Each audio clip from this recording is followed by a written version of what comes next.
All right, so how did Negative Red come about?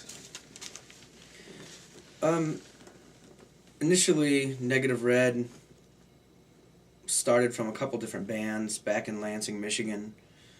A friend of mine, actually a high school friend of mine, a couple high school friends of mine, got together. They wanted to start a band and everything, and I had started buying some electronic music equipment, and it basically progressed from there. Negative Red, as I said, it came from two different bands, Vermiculum, which was my first band, and then Sin Machine, which was my partner's band. And he wanted me to do some remixes of his songs, so we proceeded to do some remixes, and they were turning out pretty good. And we basically kind of reconvened and said, hey, this is working really well. Why don't we let's start a band. Let's start this back up again, have new direction, something brand new. And that's where Negative Red was born, probably in about 2003, 2004, out of just two people. So how did Nick become involved with the band? I became involved with the band. Carson moved from Michigan for a job, and we were both working at the same job at the time, and basically just gave me a disc, what he was working on in the band that was Negative Red at the time. Popped it in, played it, fell in love with it real quick, wanted to be a part of it. It was a lot of what I was looking for, that I didn't get out of either past bands or working with past other musicians or artists in the past. And I think that's what attracted me the most to it, was the aspect of the professionalism and the idea and the artistry that was in Negative Red, and what Carson was doing at the time was very appealing to me. It was something I wanted to be a part of. Also, the blessing in disguise is that there were, two really passionate people, not only musically, that were involved with this, with Nick and I, but, Nick has the background of, mixing, engineering. He knows how to use, we both know how to use all the same software. He's a skilled guitar player. When we're sitting in the studio, he knows exactly what I'm talking about. If I ask him to edit a track a specific way, or if he asks me to lay down, vocals in a specific way, we know what each other are talking about. And that's from the music making aspect, but even more important is actually getting those musical ideas together and getting the tracks done in the proper technical way. Nobody that I've ever worked with before has known how to do that. Either A, they don't own the equipment, B, they're never going to buy the equipment, or C, they're just never going to educate themselves on how to use this stuff. And besides that fact of just the whole education and technology and being a musician, one thing that Carson and I definitely have a relationship on is the art form and where we want to take our art and what kind of platform we're going to take it to, or have already taken it to, is very similar and very clear, which is nice because I haven't been able to work with somebody else up until working with Carson in Negative Red and with Negative Red in that kind of atmosphere, which is kind of another topic is where is music and where is the music industry at right now? Where's industrial music at right now? Where's a lot of bands or a lot of guys head at right now? That's something that he and I agree very strongly on, and where we want to take Negative Red.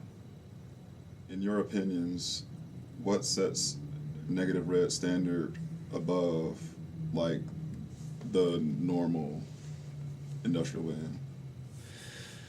Well, a lot of it, first and foremost, comes from our ideas. How we start those ideas, where those ideas are rooted in our experiences. The second aspect is, I believe, the gear that we have in this studio here in Fort Wayne. I mean, this is just the beginning. I mean,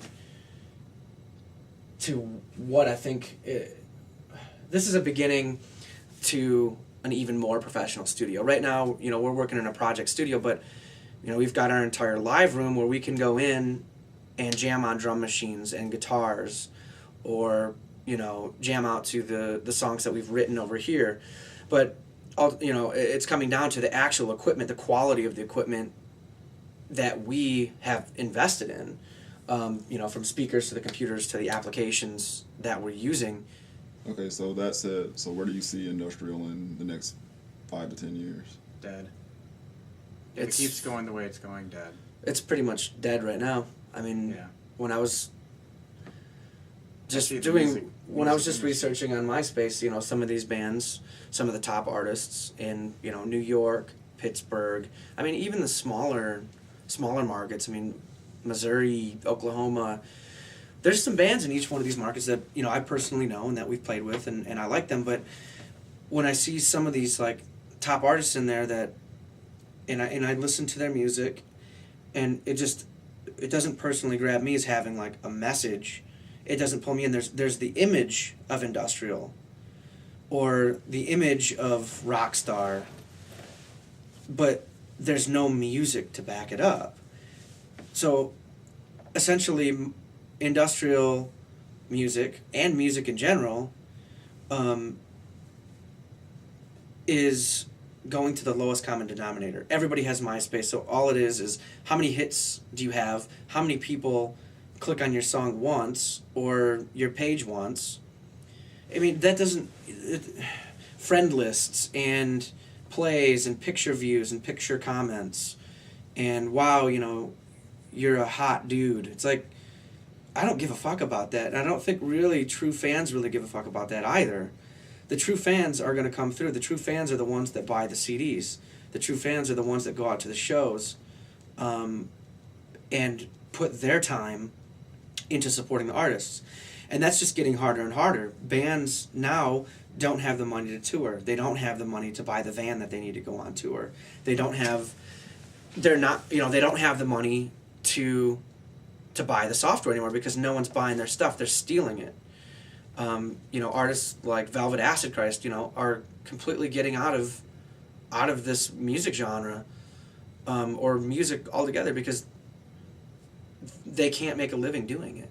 I don't know if it seems to be, you know, this might be a bigger range or a bigger view, but it seems maybe now that the younger culture is just kind of seems to be very subdued anymore, just submersed in nothing. Everyone's medicated. Well, that's one point. Everybody's medicated, everybody's on something. Nobody has the passion or the drive or the anger. I don't see anybody angry anymore. I mean, there's 100 millions of things that are going on right now in our nation, in our world, and all over the place. But I don't see anybody angry. Ultimately, what is the objective? What is the message you are trying to convey with your group? Wake up. Yeah, that's Plain and definitely one of the messages. Some of our songs, I mean, our fans know that our catalog of music is quite large, even for, I mean, at this point, I mean, we're not a large released band. I mean, we are a representative of the underground. You know, our message in each of these songs, I mean, with our talents, with our equipment, I mean, with electronic music, I mean, we can produce just about any style that we want. And so some of our harder stuff, for instance, it might be very anti-religion, anti-government.